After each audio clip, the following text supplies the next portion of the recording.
There's a word that defines billions of believers around the world. Churches use it. Entire traditions are built around it. Nations have been shaped by it. If you ask someone what they believe, many will answer with that single word, Christian. It is one of the most familiar religious labels on earth. But here is something that surprises many people the first time they notice it. When you open the New Testament and start looking for that word, it almost disappears. The label that defines billions of believers today barely appears in the text that their faith is built upon. In fact, the word Christian appears in the entire New Testament only 3 times. Not 30 times, not 20, not even 10, just 3.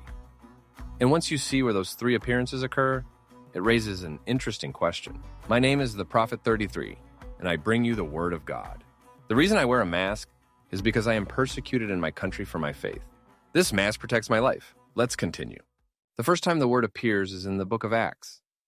Acts 11:26 says, "The disciples were first called Christians in Antioch." At first glance, that sentence seems straightforward. But read it again carefully. The verse does not say the disciples called themselves Christians. It says they were called Christians. That detail matters. The sentence is passive. Someone else gave them that label. It was not a title the apostles invented. It was not a name Jesus commanded. It was simply what other people began calling them.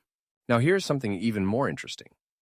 In every place the word appears in the New Testament, it shows up on the lips of someone observing the movement from the outside.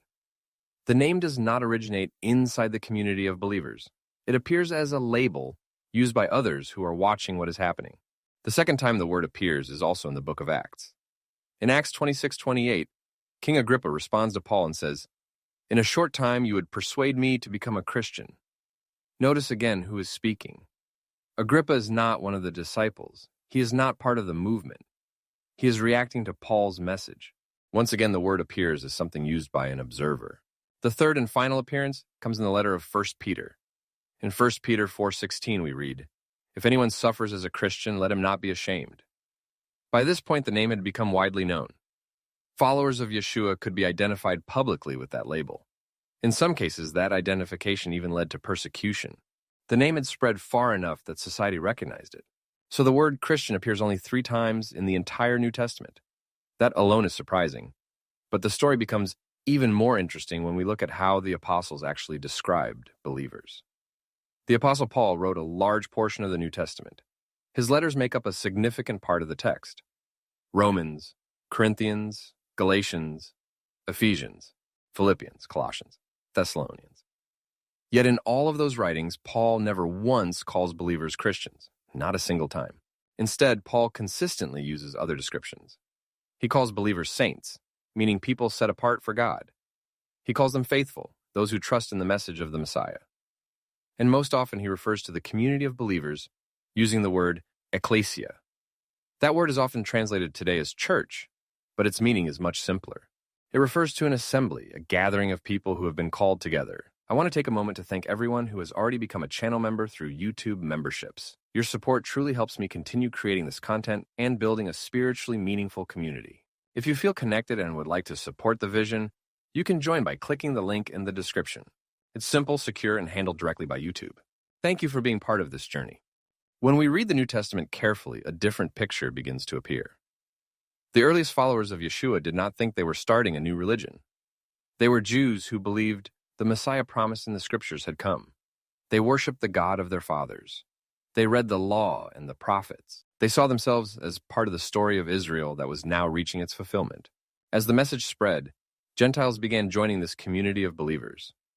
The movement that began in Jerusalem among Jewish followers of Yeshua started spreading throughout the Roman world. What began as a small group in Israel slowly became a movement that reached the nations. So here's the detail many readers overlook. The word that defines billions of believers today appears only 3 times in the New Testament. But the word ekklesia, referring to the community of believers, appears more than 100 times. The New Testament speaks far more about a people than about a religion. The earliest followers of Yeshua were not trying to create something called Christianity. They saw themselves as a community gathered around the God of Israel and the Messiah he had sent. The label Christian came later, but the community came first. If you've made it this far, thank you for watching and being part of this journey with me. Now I invite you to check out this recommended video right here. And if you're hungry for more eye-opening content, hit the subscribe button, and let's keep learning together.